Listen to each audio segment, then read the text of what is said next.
Walking a path along the roots of Pikes Peak, you take a fork in the road to the Anselm Society Digital Pub. Inside is a raucous conversation on the arts, faith, and someone had this great idea. It's at the tip of their tongue, and it's gone. At a corner table by the fire are three people. One of them is giving this very detailed description about how he came up with a story involving Bigfoot and dinosaurs. And the other two are pretending to listen. And that's me, your host, Matthew Mellema, and welcome to Believe to See. We're a podcast of the Anselm Society Arts Guild. The Anselm Society is a coalition of churches across the Front Range of Colorado dedicated to a renaissance of the Christian imagination. To find out more, please visit us at anselmsociety.org.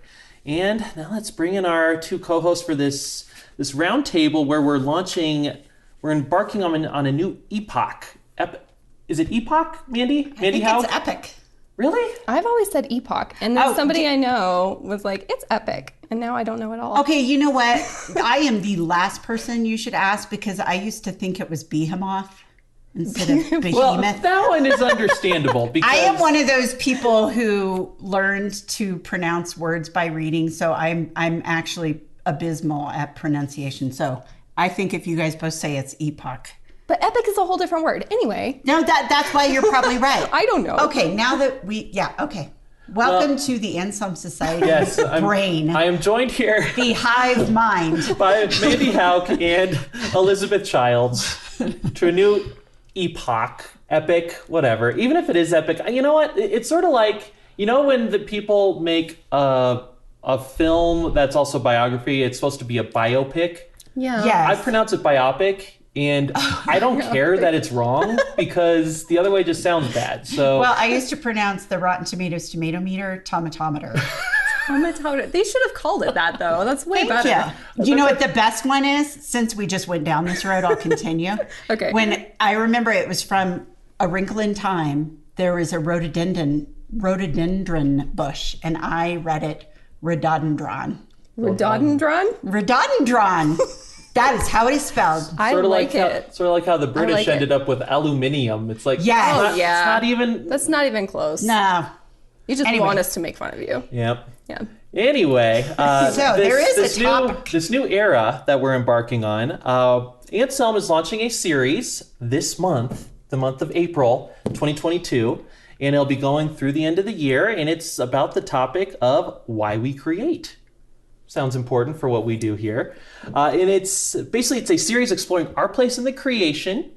And it's basically here to serve as a master introductory resource for folks who are interested in sort of stuff that the Anselm Society is about, but they kind of want to get up to speed with some of the resources, and they might not have time to read Brian Brown's extensive library of books, especially on this topic. So what we're doing is each month we're taking one little piece of looking at why we create and finding our place in God's master creation. And we'll record a couple podcasts on our end. We'll also have different sort of podcast on Redeemed Imagination, our sister podcast.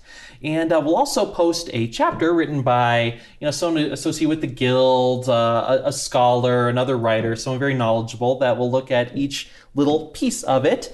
And one of the editors for this project, you may have heard of her, Believe to See's own Jane Sharl. So there you go. That is the idea in general, which we'll keep coming back to for all the roundtables. But let's start off with what we're looking at this week and the next 2 weeks in this coming month. So during April, the theme is resurrection. It's how God lays in the order for creation, resurrection. We're especially looking at how God creates, and God invites us to subcreate the things that he's made. So God meets us in our work of subcreation. So what we're going to do, because as you can imagine, we're Believed to See, we're the fun table. So you're going to have the book chapter, which will be great. And like I said, lots of great people are doing it. You should check it out. Visit Anselm Society's website, and you'll have all the info you need on that. If you want the more academic, scholarly, the more scholarly discussion of it, that will be super interesting. Go to Imagination Redeemed. We, of course, are the fun conversation about it. And so we're not going to talk directly on the same things as them, but we're basically doing conversational riffs on these themes. Yeah. So we're going to be in line with, but we're kind of doing our own little thing along there too. We're doing rhododendrons over here. That's what we're doing. Yes. He nods along in hopes that she won't call him out on bluffing his way through the word. That was how I thought. Rhododendron. Did you forget already? Oh, good. I thought it was like some French neoclassic expressionism or it something. sounds like some dinosaur, which you definitely should know all about. So I pictured like some modernist French like expressionist painter who I haven't heard of. No, we're just going our own way. So anyway, we are looking especially at the issue of subcreation for this episode and the next episode during the month of April. And we're going to look at it in a couple different aspects. This one, we're looking at subcreation in the sense of where we get our ideas for creativity. So this can be us, just talking about the sources we use when we're coming up with different ideas, maybe for things we write or other creative pursuits. And it can be where famous artists, famous writers in the past have gotten the source material for their works. So it's kind of look at both of those aspects of it. And again, if you want to get the more complete version, please visit AnselmSociety.org. But Mandy, this topic was sort of your brainchild. So can you tell me how the idea for the show about ideas came into your head? How the idea for the show about ideas. Yes. Well, in my office, my little writing office, which I don't use because my desk is wobbly, but that's another subject. But anyway, I have, I actually put up little ribbon clotheslines with pictures of the paintings and photos, usually paintings, of basically where I got the idea for my characters. Mm-hmm. Typically, I find John Singer Sargent portraits, unsurprisingly, because first of all, he painted a ton of portraits, but also his portraits have more expression in them, I find. And so it really feeds my imagination when I look at portraits that he has painted. It helps the character become more full in my mind. And so on occasion, we've had people come over, and the office is also our guest room, so we've had people stay in there, and they always comment on that, and they're always really surprised by it. And so I thought, maybe that's interesting. So that is why. But then also... So that's how you got the idea for the show of ideas. The idea for the show about ideas is because I was like, apparently that's not normal, and maybe that would be fun to talk about. I don't know. What's fun about being normal, though? I mean, right. So that does not make a good podcast. But that also helps with the writerly issue that a lot of people don't think. Non-writers find this hard to believe, but I think Elizabeth knows what I'm about to say. Yes, you really can forget on page 100 what color your main character's eyes are. Oh, yeah. And how old they are. I know, my main character, I can't remember if she's 12 or 14. So I put an asterisk next to every reference of her age, so I have to go back. Anyway, but yeah, so... My outline is very clear on all these things. Yes, of course it is. You make no mistakes. Yes, but I have John Singer Sargent portraits hanging in my office, so that is much more magical. But it helps because then, like, if I forget, I'm like, oh, yes, Poppy's hair is brown. So... Yeah, so I think this sort of topic where creative ideas come from, it's one of these things that is very hard to talk about, and I feel kind of weird talking about it in some ways because the concept of where like creative ideas come from, it's even people who aren't especially religious use almost like religious language for it. That's true. Like what's Elizabeth Gilbert wrote this book, Big Magic, about the how her ideas for like her fiction like generate and everything. Okay. And she's clearly not a religious person, but the language she uses is almost like that. And any of us who have tried any creative field, and pretty much any listener on this show, you've probably tried something creative and had a creative idea at some point. When you have that flash of inspiration, it can feel like magic. Right. Yeah. But as my football coach used to say in high school, luck is when preparation meets opportunity. Yes. So that's the second time I've said that on this podcast, I just remembered. That's a quote from, your high school coach. My high school football coach. It was his. Of course. So something that could appear to be just a flash of magic Right. could also have a lot of stuff under the surface. And it's a lot of that stuff under the surface that I think we'd be well in talking about today. Well, the portraits, I would say, to be fair, I don't really get my ideas for my stories from my portraits, but I riff off of them. And like I have changed characteristics of my characters once I have happened upon a portrait that to me looks like who I already somewhat pictured in my head. The idea for the book I'm writing right now, the seed of it was actually from a folk song. And I actually make playlists. I think a lot of writers do this. I make playlists for my characters. I do that when I'm acting too. I make playlists for the character I'm portraying. Yeah, I make playlists. I did that with my first novel. And I think YA authors do quite a bit. Like, they make Pinterest mood boards for their books. I mean, I kind of want to try it, but it's also kind of an interesting idea, That's right? what the to have kids like used to all call of your extra. aesthetic. That's for people who don't outline, is what Matt meant by that. You know the scary thing though? I came across a query form that had a space where you could put the link to your Pinterest mood board in there. And I was Lordy. like, oh no. that would have been my That thing. It is was like, too far. this community is not for me. I know. Goodbye and good luck. But I am kind of interested in like gathering all of the aesthetics of it, kind of like you have your Aesthetic. portraits hanging Correct. up, you know? Yeah. I like that idea. I don't know that I could go quite that far, but I appreciate it. Yeah. Well, and like, I mean, sometimes because I'm one of those crazy writers who switches POV, and so it helps me to sort of like gaze into their eyes and, Oh, that's a good you know, idea. get real crazy and pretend I'm them. No, Which that's probably is a really good little bit idea. from my acting. Well, yeah. too. You got to I get in think people's they're heads. very You might as well do related. it. Yeah. So, Well, this is just driving home how different my creative process is from both of you. Oh, yeah. I mean, I got all kinds of stuff to talk about. I know where my inspiration comes from. oh, let's hear it. Oh my. Okay, well let's do it. Let's hear you all side of the mood boards and, Okay. and the playlists, and I'll Has just nothing have to do with have my outlines. cold outlines. No outline. Just I respect your black process. numbers, black bullet points against a white screen. That's Yeah. Okay. okay. That sounds so Okay. so Go cool. ahead. Go ahead, Elizabeth. very interesting. I can't believe you don't color code them. Gosh. What? I do actually. I was going to say, Yeah. well, I feel better about that then. But Elizabeth, you were saying. Oh, yeah. I do this all the time. Actually, for the most recent pieces that I've written, like a lot of my recent short stories, I do this very purposefully. Like, I will pick a song and a poem and I will mash them together and use that as my inspiration, and like even write it at the top of my short story to remind myself, like, what is it that I am shooting for aesthetically. But also, I mean, a lot of these songs are ones that I have like heard in the past and been like, ooh, there's something there that I could pull out for a short story. And so I drop it in this really crazy like inspiration playlist that has everything from like 70s rock to like Katy Perry and everything in between. Right. And so I'll pull out a song and be like, okay, can I find a poem that is like as opposite as possible, or at least like intersects just a tiny bit in my head? And then where can I go from there? Can I pull a story out of that? Wow, And so I'm using like poetry form and song form, and then turning it into a short story form, which is really kind of fun. I don't know. I wrote one recently that was like, "Take It Easy" by the Eagles.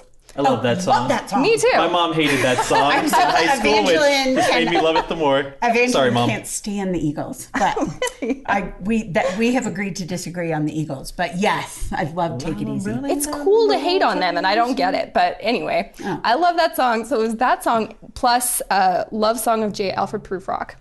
I love that. I I need had a it. pen to write this down. So, Tell me later. can I confess something to you here? Yes. When I shortly after graduating college, I had that poem memorized. The whole thing? Yeah. So what? Wow. Remember how do we you know it graduated now? in the middle of the recession, pressure. Lisa? Oh, say it again? Remember how Oh, we graduated in the middle of the recession? Of course Elizabeth? I remember, Yes. yes. So I had some time on my hands, and I memorized the poem. Wow, wow, okay. I Yes. don't know that one. It's by Do T.S. you- Eliot. Do you remember it? Let us go then, you and I, when the evening is yeah. spread out against the sky, like a patient etherized upon a table. Let us go through certain half-deserted streets, the muttering retreats of restless nights and one-night cheap hotels, and sawdust restaurants with oyster shells, streets that follow like a tedious argument of insidious intent to lead you to an overwhelming question.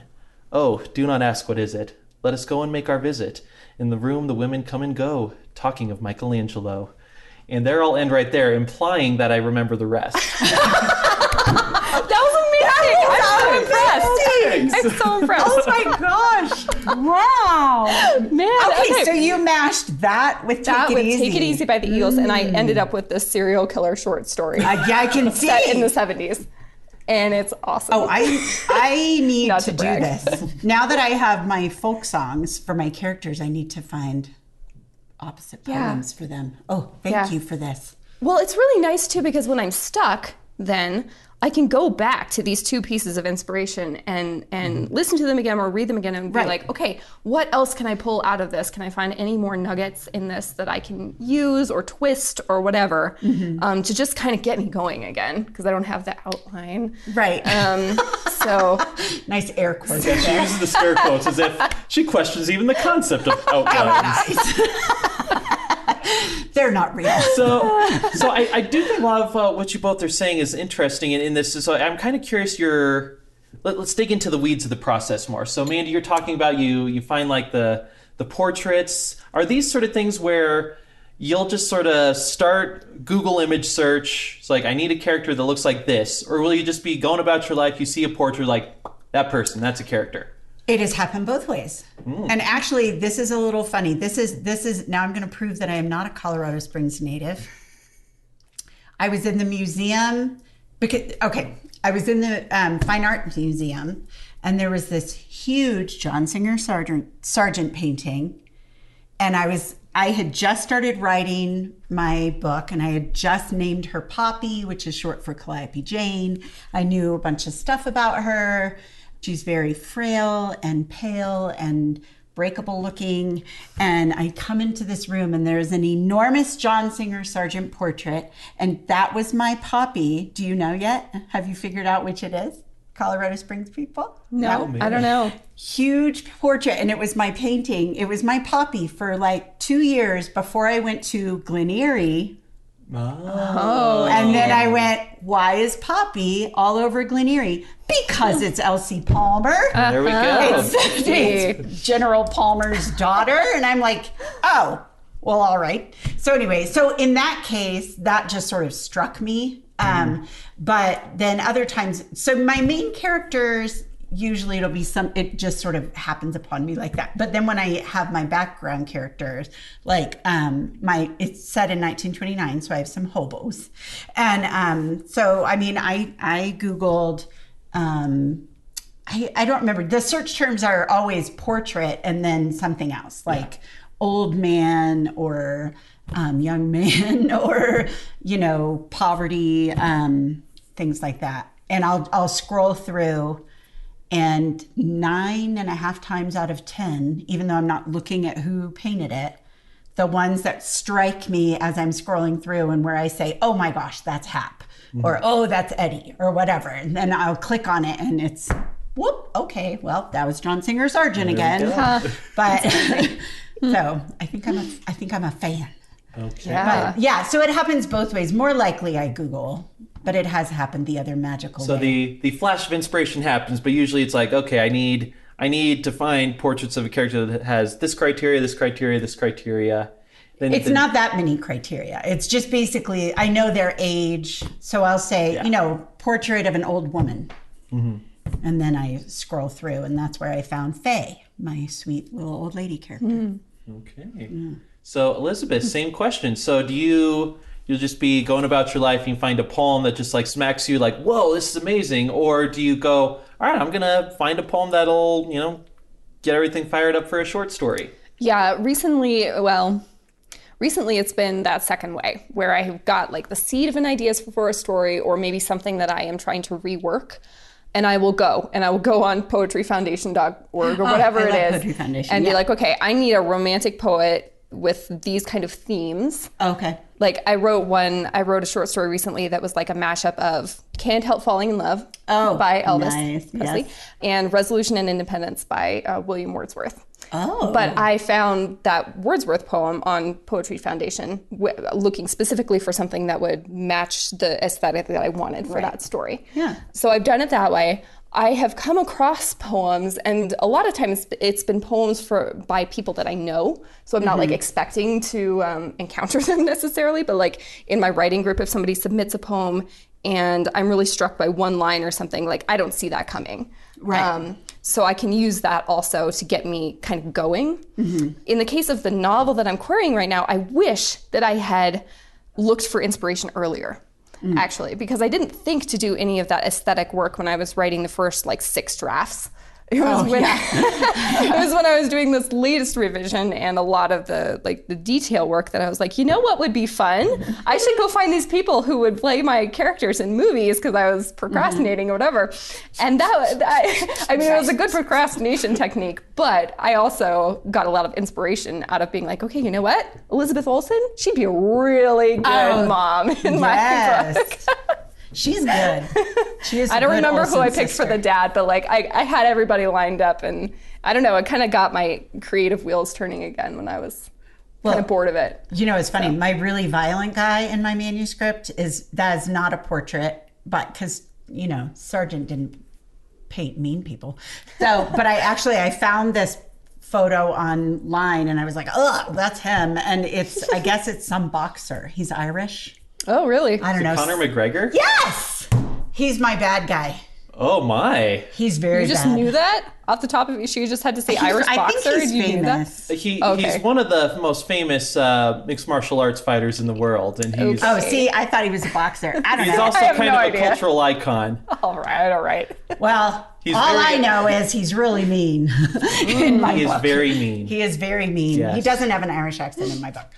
I will say also, though, as I'm scrolling through, there are times that I will see a picture that just grabs me and I don't have a character for it. And so I do have one of my my clothesline has branches.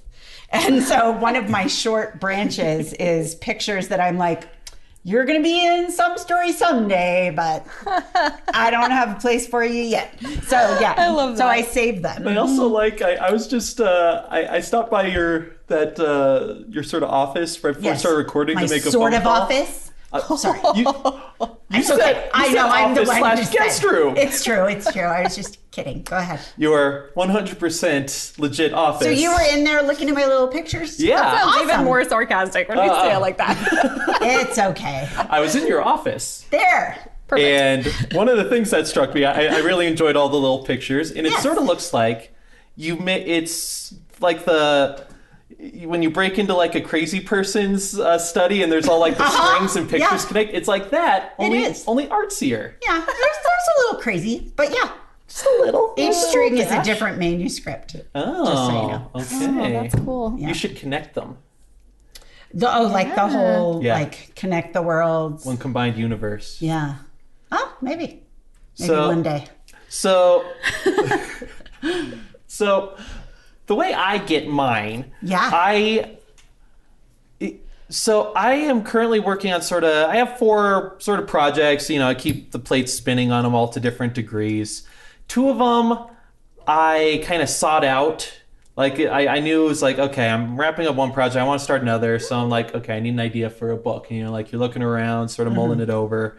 And the other 2 just sort of popped into my head. Like I can remember when they popped into my head, and it was kind of cool. That's great. So the ones that popped into my head, it's kind of harder to repeat. But the ones that I did, I remember thinking like, okay, I know I need these criteria for a story. I know I need these criteria. And you kind of have an idea of like what genre you want, what sort of different elements. But then like for one of them, I was going through that whole process. And then I found a picture that was just randomly online of this dude created like this photo of like, what if we go to Mars and we find this skeleton? And I was like, I have my story. Like there it is. It's there. And then that's just how it happened. So like I'm working. Then like I come across this photo while I'm scrolling through Twitter when I should be sitting down for dinner. It's like, oh, there it is. Well, see, that justifies the existence of Twitter. There you go.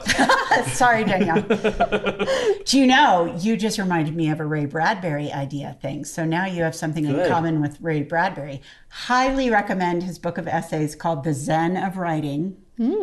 I've been reading it. It's probably nearby as we sit here at this table. There it is. But he was talking about how he gets his ideas. And one of his ideas, he was walking along the beach with his wife, and there was this old roller coaster that apparently had somehow been, I guess there had been some kind of flood or something. And so it was half buried in sand. And to him, it looked like a dinosaur skeleton. And so he took off from there and so he, like you, thinks about dinosaurs randomly. Wow. So congratulations, you're Ray Bradbury's. We think about dinosaurs and Mars a lot. Hey. His ideas, he would just do word association. He would sit down. He wrote the first draft for Fahrenheit 451. Sorry to be discouraging to everyone listening. In 2 weeks. 2 weeks. 2 weeks. He wrote one of my favorite of his short stories, The Veldt, which is delightfully crazy. That's so good. Do you know how long it took him to write that? No. I know. Let's not cry. I have tissues, but 2 hours. Oh, gosh. I know, but that's just rough first draft. though. First draft. Okay, that doesn't mean anything. But he sits down and he just lets his brain, or would, I guess. He's gone now. But he said he would sit down and just let words come into his head and then be like, well, what am I going to do with that word? And then if another word came into his head, he would match it with another word. So for The Veldt, he thought playroom. I've never read that one. There's a good short story. They did it was adapted really early on in like a golden age radio. There's like a radio performance. Oh, that would be amazing. How I haven't actually read the story. I just heard the radio performance is really good. Oh, I printed it out. I was just looking for public domain stories to print out for my creative writing class. And I had some kids that year. I always tailored my teaching to what they liked and wanted to write. And I had a lot of science fiction kids that year, and I was like, oh my gosh, I hate science fiction.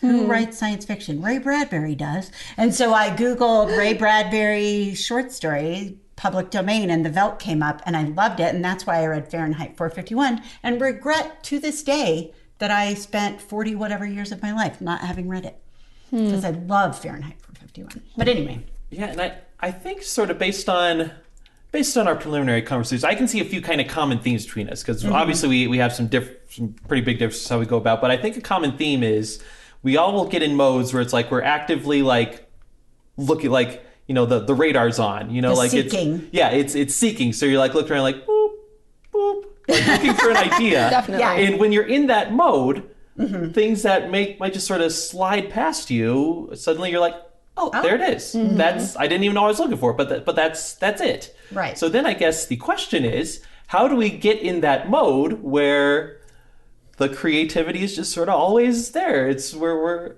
perpetually just like in that mode. Or is it bad to be perpetually in that mode? I don't know if we Is that too exhausting? Should we just be in that mode sometimes? I think it might be too exhausting. I'm not sure I can not be in that mode. I don't know how to not do that or to look so for as things. we speak right now, you're like looking around here. There's a creepy short story here somewhere. She's like, Mandy's orchid Not a is creepy dying. short story, but like, no, like I am always constantly scanning, saying, What if that stupid hoodie Matt's wearing comes to life and eats him?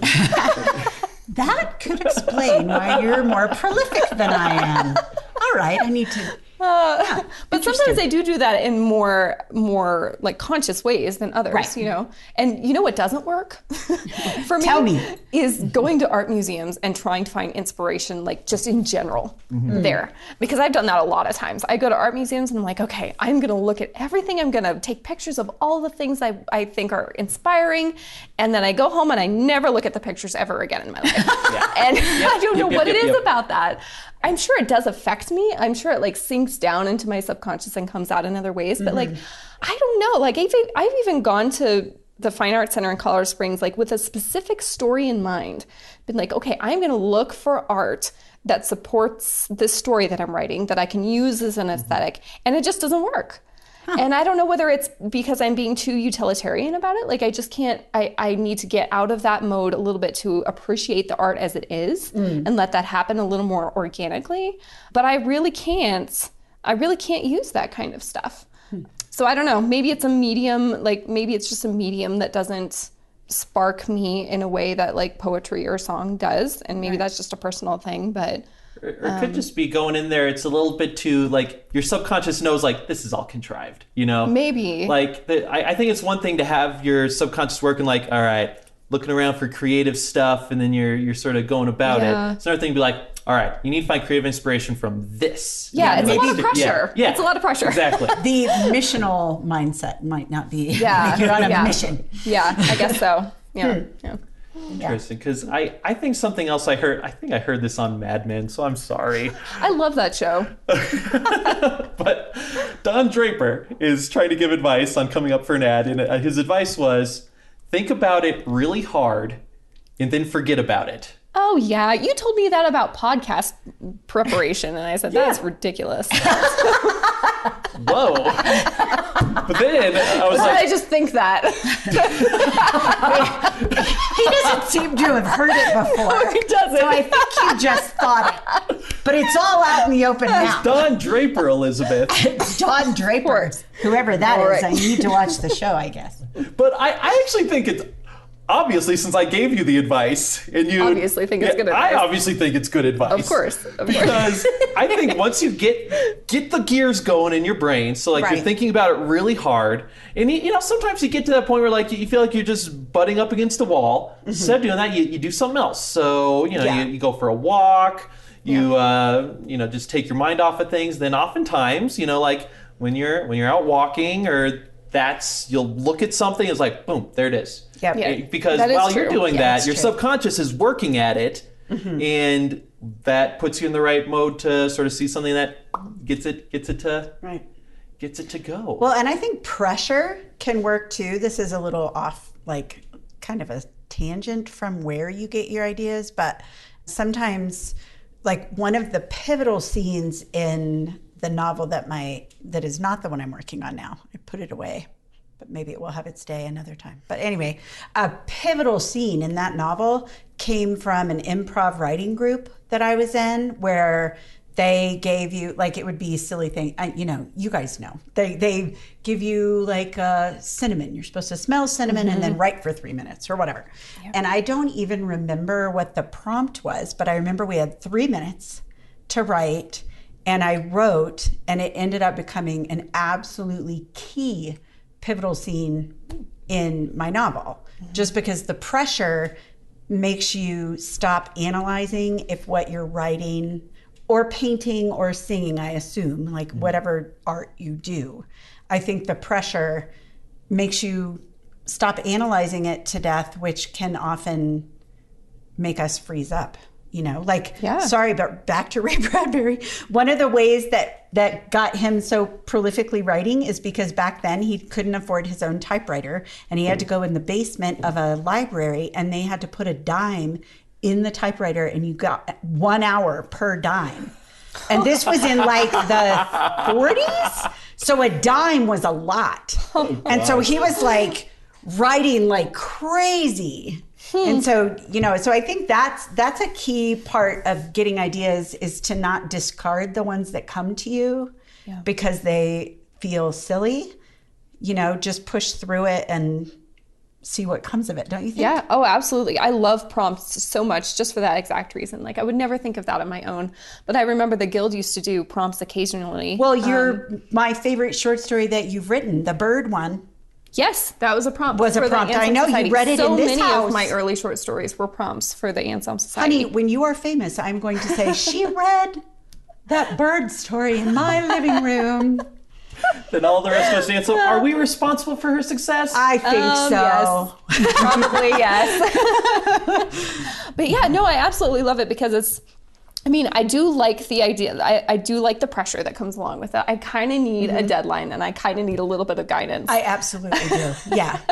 I am a little adrift all by myself, sitting in front of my computer just trying to think of stuff. Right. Yeah, it's one of those weird things about creativity, but I think the more limits you put on the creative project, the easier it is to be creative in a lot of ways. And maybe Ooh, for that's you, very that's how an interesting. outline works. Yeah, I know that really could be. Yeah. I was thinking, like, if I were to tell you, like, Lisa, like, write Elizabeth. Elizabeth. Elizabeth Childs. Who's this Lisa Ryther? What? I have no idea. Never I don't seen know them. who that Never is. seen them in the same room together I for sure.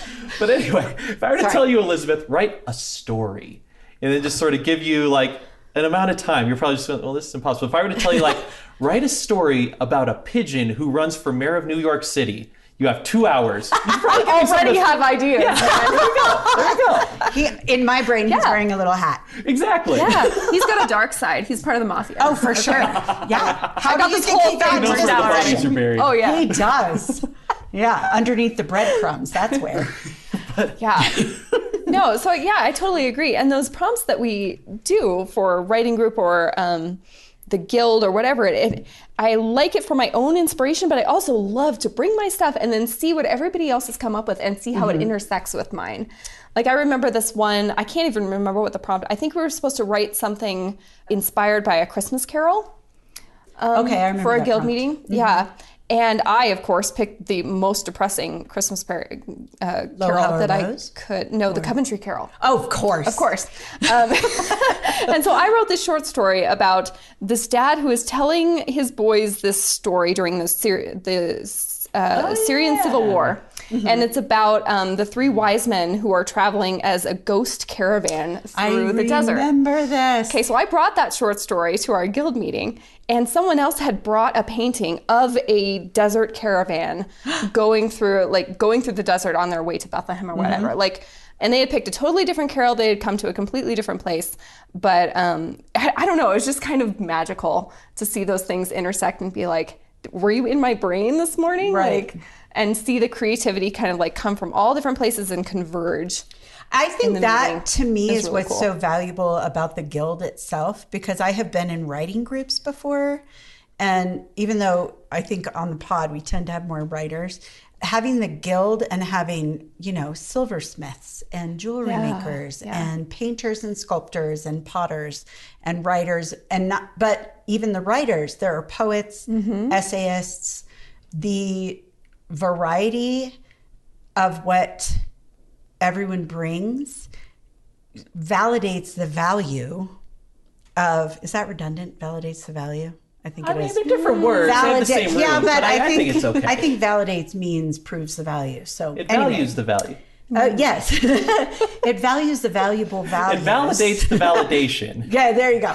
Anyway, but it makes me see my work as importantly unique. Not run of the mill, but also not too outside and weird. But I begin to see that the fact that what I write is so different from what I make, the fact that it's so different from what other people make, and yet we can all gather around what we've made and value it together for different reasons, it gives me courage. Yes. In I my absolutely creation. agree. I absolutely agree. Yeah.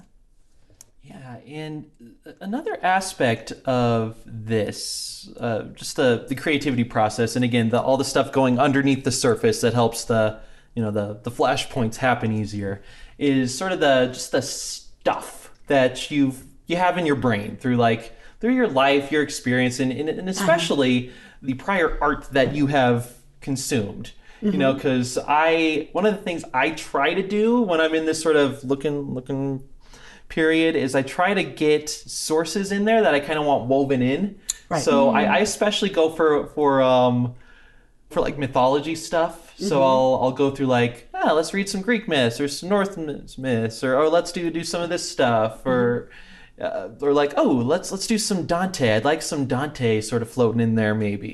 Yeah. And that way, hopefully, when the idea comes, that can be infused in. You can see this with a lot of really successful writers. You can tell by this writer, it's like, oh, she's very well read in the classics, and that comes through. Right. And it doesn't have to be fancy stuff necessarily. No. Star Wars came from George Lucas and his love of the old sci-fi serials when he was a kid, and some of those serials are fine. A lot of them are pretty cheesy, but he used those, and he used some Japanese samurai films and some other stuff, this sort of mishmash, and put them all together into something that was new and, at least in the original trilogy, really great. Another podcast. Well, for me, I didn't even mean to have allusions to Oz, and I don't just mean The Wizard of Oz, but I mean all the Oz books. But Dorothy's pretty prominent. I didn't mean to be alluding to those, but I started to see, or actually my agent saw it in an early manuscript. She thought I was doing it on purpose. She thought I was weaving in allusions to Oz. Yeah. Like the mother's name is Ruby. How did I not notice that? Although I have to say the slippers in the book are silver, but that's okay. But anyway, but yeah, she was noticing all these allusions, and she suggested in my rewrite that I like crank that up. Really? And so I have like a lot. I think some readers, assuming there will be any, assuming I publish it, some readers will get it, will see it, but it's not obvious enough that they will hit them over the head or anything.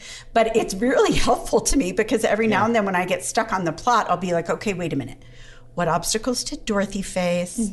Who was there? What did her journey look like? And it helps me, even though she's not in Oz, but she does go on a journey. She does leave one place and go to a different place. But I loved the Oz books as a kid. So I know, I don't think, I mean, yes, that it happened. I think it's very real that I put Oz in there, even though I didn't consciously, intentionally do it. I think my agent's just really astute. So something along those lines that I read a few years back, there's this YA sort of sci-fi fantasy series targeted towards 16-year-old girls, and I read it. Doesn't matter why. They're called The Lunar Chronicles. Doesn't it matter why? Yeah, I think it matters why. I think there was a girl who read it and he wanted to be able to talk to her on the bus. Probably. Yeah. No, anyway, it's much lamer than that. But, I wish that's what it was. Okay, but let's anyway, pretend that's what it was. let's pretend I read it when I was 16. And I'm trying to Okay, you're impressing a girl. But it's a 4-book series, and it's actually a really cool concept because it takes place in this sort of near future sci-fi world where like there's colonization on Mars and not Mars on the moon, and there's sort of back and forth. But there's also each one of the books is based around a retelling of a fairy tale in that sort of context. So the first one is story of Cinderella. The next one is the story of Little Red Riding Hood. Then there's like Rapunzel, Snow White, and seeing them mash up. Well, first of all, it's just inherently interesting seeing like Rapunzel, who like lives in a satellite bordering the moon or whatever. Instead of a tower, that's cool. Yeah, I like that. I like that too. But second, I get the feeling that if we were to talk to the author, that having that structure there was probably a really good guide to her because she at least has the bare outlines like, okay, Snow White, there needs to be an apple or something like an apple. So how can I put a space apple in here somewhere? And that's sort of. Notice he said outline. I'm not saying she did. She may have. Well, you could argue that my leaning on Oz has a little outline feel. Yeah, and it helps add structure to you as you go. Right, right. But then I can play. Well, my daughter Emmy, who's in the guild, she writes retold fairy tales, and she has an entire family tree. Like, I cannot remember who's the grandparent of whom, but she's got it all. Like they're all related. Like Little Mermaid, Beast. Oh, that's cool. Sleeping Beauty, Snow White, Cinderella, all that. Yeah. So, and that's useful for her too, because the themes of each also inform the stories. And there's a little bit of danger there, right? Like you can push it too far, right, to the point where you're just basically writing fan fiction, or right, or in my case, where maybe I lean too heavily on a poem, and then I have to go back through my work and be like, okay, does this stand? Like, I don't want to give my readers homework, like they can't have to go listen to a song and read this super long poem in order to understand my story. Very true. So I have to go back through and be like, okay, does this stand on its own, right, without anybody knowing the inspiration for it? And that can be kind of hard to work out, and that's where you get readers to help you out, I think. But beta readers for sure. Yeah, or critique partners, whatever you have. Whatever you have. But yeah, there is a danger there of like falling too in love with your inspiration. Oh yes. Oh yeah. I remember there was a nonfiction piece I was writing several years ago, and I had this idea. I thought it was so clever. It was about the piece was about how terrified I was / am of birds. And, of course. Yeah, and So for this scene, it's me visiting the vulture cage at the zoo when I was a kid. Oh my gosh! I've read No this wonder piece. you're afraid Yeah, of you birds. have. Yeah, I read this piece. And Okay. I think you actually may have talked me out of this this thing that I am now about to describe. I thought, because I was trying to describe the movements of the vultures, and I was like, Yeah. you know what? I'm going to incorporate lots of elements from Christina Rossetti's poem, The Goblin Market. Oh. The movements of the goblins will be the movements of the vulture. So I went through, and you know, picture me like cackling as I like pull the language out. And I do, and I look at it, it's like, I love it. I love it. But then Wonderful. for the 99.9% of other people who haven't read Goblin Market in the past, couple days, you're not going to catch it. And in that case, like, am I actually serving the reader, or am I just sort of... just like having fun. Yeah, No, I exactly. totally get And it. there's something to Exactly. be Totally get said that. for having fun, but yeah, you do ultimately have to realize that you're writing for readers too. Right, yeah. And you want to be adding something new rather than just like, Yes, Yeah. yes. I don't know. Yeah. All right, so in this final section, I thought we could go through and just... Because these stories of how great works of art got created, they kind of enter lore. So they're sort of more urban legends than anything. So I was just trying to write down some that I've encountered, and just see if any of y'all have some. Then I have a quasi hot take for you. at the end. So a lukewarm take?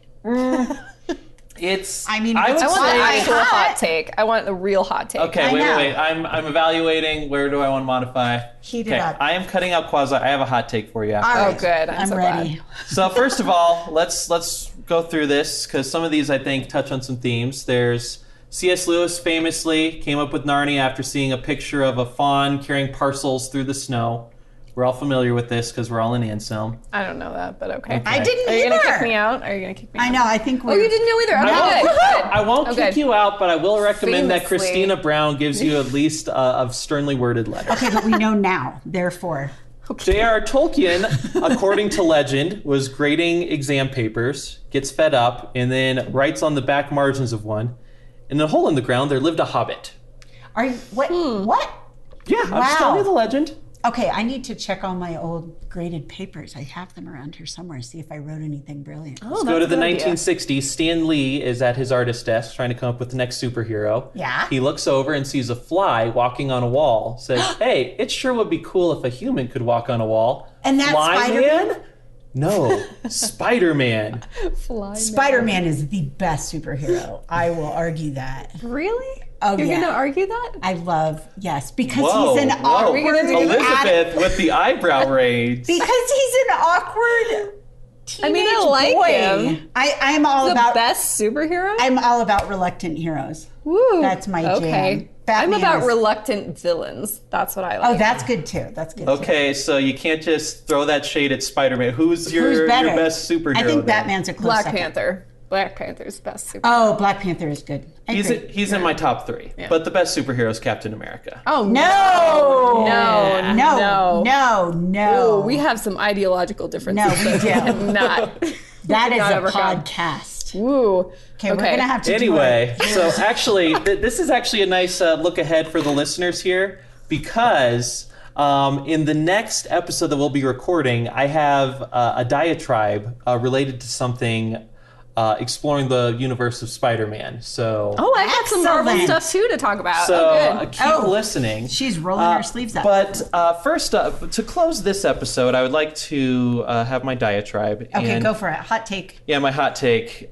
Every few years, it seems some studio gets this idea to come out with a movie. It always follows the same things. Like, here's this property that you love.